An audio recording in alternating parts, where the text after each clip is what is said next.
Good morning and welcome to another episode of House to Home. Today, well, by the way, this is Live Your Style and my name is Sharrah if you guys are new. And if you guys don't know, we just moved into this awesome place in San Diego. Tyler, my husband, Scout and I, and we've been on a mission making this little house into a comfortable, cozy place that we love to call home. There's a process that you have to go through. It can be kind of an emotional thing, so I've just been wanting to share with you guys that process that we're on and take it room by room and show you the different things that I'm doing to make it feel just like our place. So it's not this unfamiliar spot, it's now our home. So today we're gonna go into the kitchen. Well, we already are in the kitchen. Welcome to my kitchen.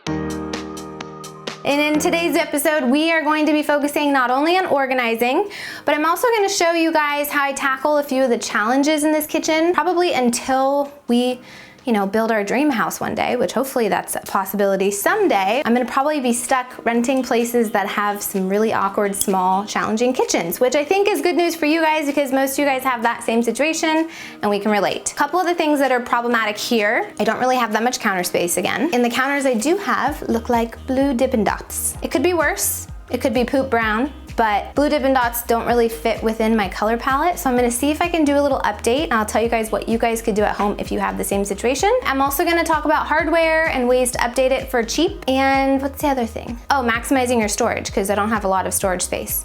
I have a bigger kitchen than the last place, but I have less storage. Isn't that weird? So if you guys have not yet subscribed, hit that button and make sure you join the fam because we love new subscribers. And if you guys haven't thumbs up this video, I love it when you thumbs it up, so give me a thumbs up. And if you guys haven't followed on Instagram, you should do that because we do giveaways on Instagram every month. I post once a day. Just like it, and if you want an extra entry, you can leave a comment, and that's it. And we give away really awesome prizes. So go follow, it's at Sharrah Stevens, and let's get into this video.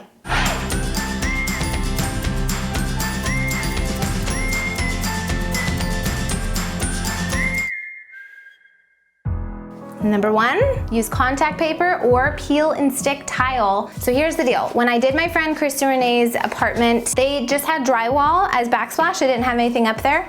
And the apartment was kind of like, the kitchen looked kind of dingy. It was dark and we wanted to brighten it and we wanted to make it look a little bit updated. So we got the peel and stick tile to put on the backsplash area and it turned out incredible. Super easy to use. You literally peel it off, you put it up, it comes off, it's removable. So if your landlord doesn't like it, I'm sure they'll actually love it because it looks really real. But if they don't like it, they can take it off. And if they do like it, then they have a nice little bonus. And it's only like $7 a sheet. And I think I used 15 to 20 sheets. Comparatively to like if you got real tile and had to take off the backsplash and stuff like that, it's way cheaper. And it made a huge improvement in that space. I'm gonna put the link below and you guys can check that out. They have a bunch of different patterns, but I use the white subway one, which is what I'll link. For today, my backsplash isn't that bad. It's mostly white squares of tile, which is great. And then they have the occasional traditional bouquet of flower square that pops in and out, which I don't know, it doesn't really bother me at this point, and it kind of brings some color to an all white kitchen. So I'm not using that product today, but I am gonna use this marble contact paper, and you guys have seen me use this on my desk DIY that I did like 4 years ago.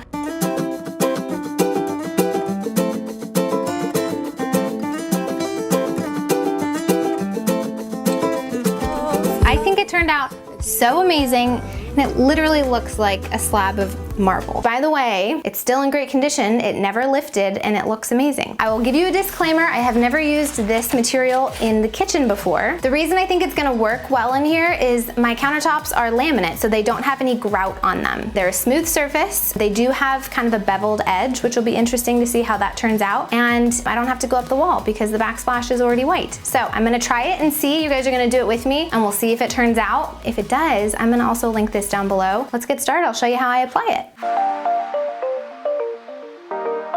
So all I did was clear off my surface, and then I made sure to wipe it down so it was nice and clean. And then I also made sure that it was super dry. You don't want to have any moisture whatsoever.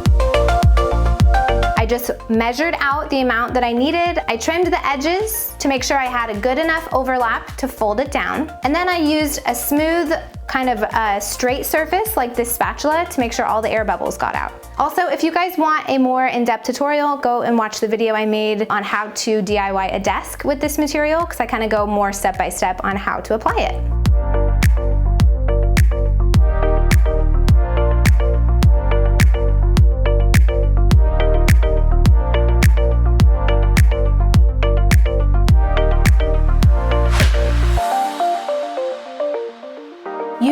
guys, doesn't this counter look so good? Like, I actually can't believe that it worked, but it worked. And it looks like a brand new kitchen, and it was a 1/16 of the price. So I highly recommend you guys do this if you have countertops that you'd rather not have to look at. This makes them look nice and pretty, and they're so shiny. And that leads me to the question of the video, which is, what color are your countertops? You can also tell me the material if you know it. Maybe they're marble, maybe it's real marble, lucky duck. Maybe they're like mine and they are Dippin' Dots laminate. Leave me your comment below and let me know what your countertops look like.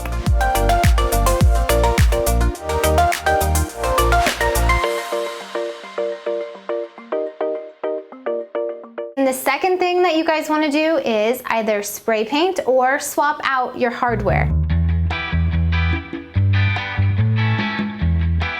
So if you guys are renting, you may not want to necessarily go out and buy all new hardware. However, if you guys own a home and you want to save a buck, all you have to do is take the existing hardware that you have, spray paint it a different color, and let it dry. And you put it back up, and I'm not kidding you, it will make your kitchen feel so much more modern.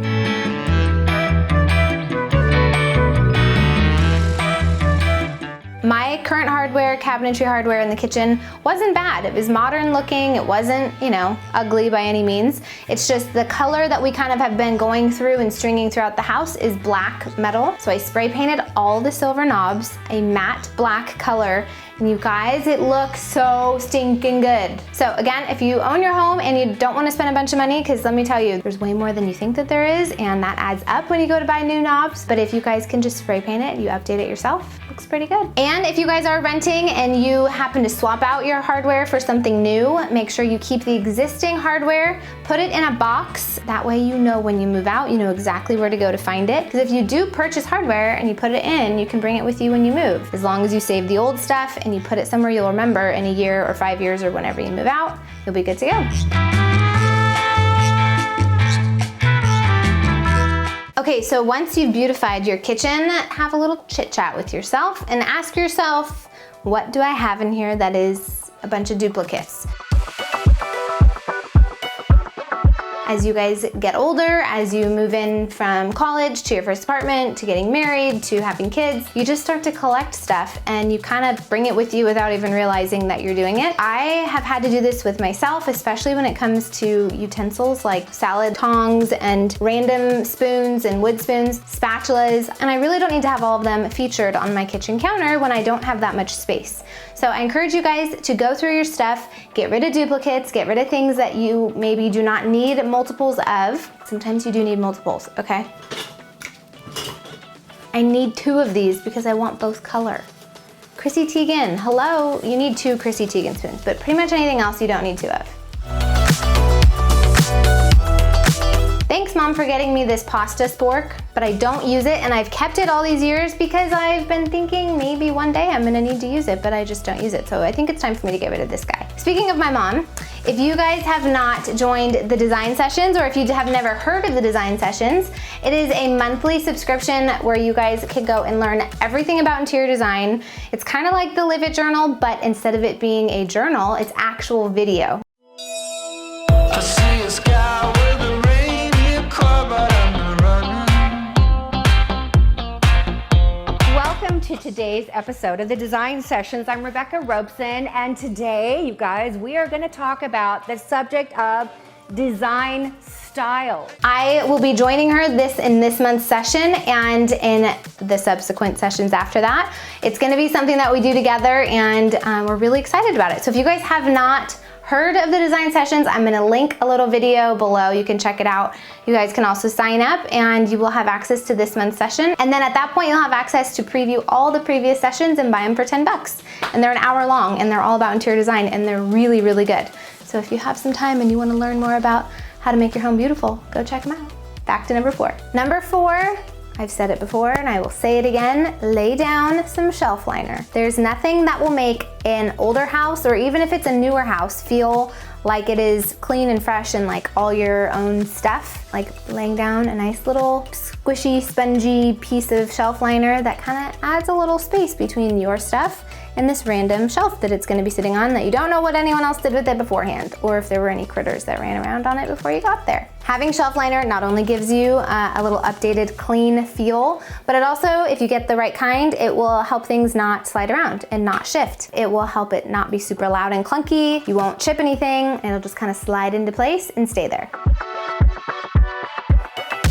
Number 5, organize by usage. I have also said this before, this can be kind of the most committed step and maybe a little bit time intensive, but it is so worth it and I highly recommend it. You guys know I love my clear bins. I got them from Click Clack. I will link them below. And they are a little bit of an investment if you want to do your whole pantry in them, but they will stick around for a long time. It's something you bring with you from house to house. You can use them really in any room. It doesn't have to just be a pantry. But for me, I really wanted to put all of my snack foods, any baking materials, anything that came in a bag of some sort, get it out of the bag and get it into a clear bin with a label. It looks better, you're more likely to eat it and remember that it's there because you can see it with your eyes when you open your pantry. And it just kind of gives like this overall organized look and color palette to your pantry as opposed to like a Cheerio box and Oreos and like all of these crazy random labels. It just kind of like looks clean and looks good. So obviously the things that we eat are gonna be the easiest to access in our pantry, but then things like our pots and pans, things that I use on a weekly basis, I wanted those to be easily accessible, but also just like well organized. I feel like pots and pans are, for some reason, anytime you go to get one out or put one back, it's like this annoying process because you have to stack them and there's really never really a great way to put them, especially if you're renting in a small kitchen. Well, I did find a little solution. I found this little divider thing that I can slide the pans in. I could slide lids to my pans and my pots. It is a little bit of Tetris still, but it is a little bit more organized than it used to be, which is nice. And then lastly, I put all of our mixing bowls, some of our bigger kitchen appliances. Like I said, I do not have a bunch of countertop space, so I am putting a lot of those appliances away and not keeping them on the counter. And things I just know I don't use, like our waffle maker. I don't use that every month, so I put that kind of in the back. So keep stuff towards the front that you use often, and then just when you're putting stuff away, be mindful of like, am I gonna use this? Do I need this often? Nope. Okay, it goes in the back or goes in the garage or whatever. Make sense?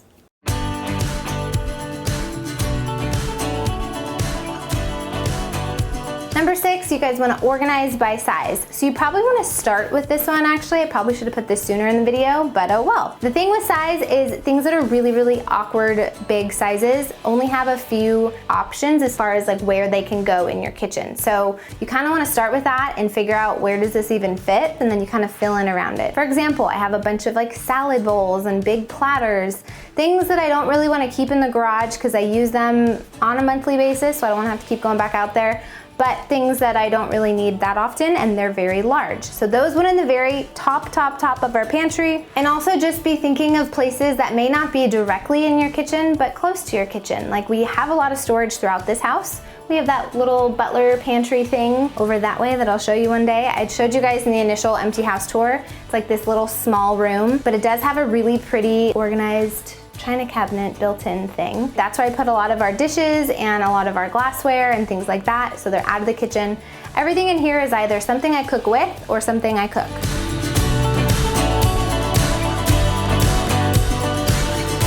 Number 7, use your wall space, not your counter space, when you can. So if you are, needing some extra counter space like I am, try to store things like knives or spices on the wall instead of on your counter space. Over here, you guys know I love this metal knife strip that I had in my last place. This was actually the only place that I could put my knife strip because there's tile on the backsplash, but I think it's totally fine. It's only a step away from where I do my chopping. I used a 3M hook to hang my oven mitt right by the oven. That is obviously a great way to have something easily accessible, and it's a 3M hook, so it's super cheap. And then I actually got a second, I used to have one of these, I used to put it in my drawer. If you guys remember from one of my kitchen videos from forever ago, but I realized it's actually mountable. You can put it up on the wall. So it's an acrylic holder. I got another one and put it side by side, and I have all my spices. It kind of looks like a little bit of decor as well, and it's just right above the stove so I can sprinkle it in when I need it. Which leads me to number 8, which is to add a nice little rug in your kitchen, maybe update the light and the faucet if you want to, and to sprinkle some decor throughout your kitchen lightly. So utilizing things that you're gonna probably use, it'll be practical, but they just look pretty. Like my olive oil holder,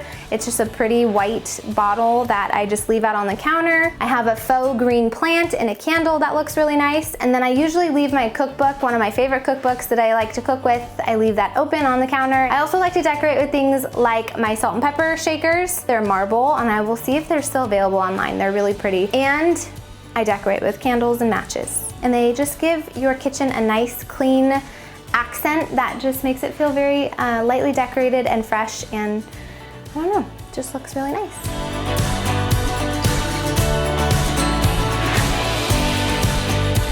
I have not received it yet, but I am gonna put a nice little piece of art right over here from Minted. I'll put the picture up here for you guys so you can see it. It's gonna give people a nice little intro into the dining room, which I'll show you soon. But there's a color that is similar that you may have noticed in my dining room as in the photo that I'm gonna put there. If you know what it is, leave me a comment below. Oh, you! Okay, bye everyone. Thanks so much for watching. I hope you like our kitchen. Can you say bye? Hope you guys loved this video. I hope it really helps give you ideas and tips of what to do in your kitchens, how to make it beautiful, how to make it organized, and how to make it feel like home. Thank you for watching. I'll see you guys next week. Have a great weekend, whenever you're watching this. And don't forget to sign up for the design sessions, and I'll see you there. Okay, see you next week. Bye-bye.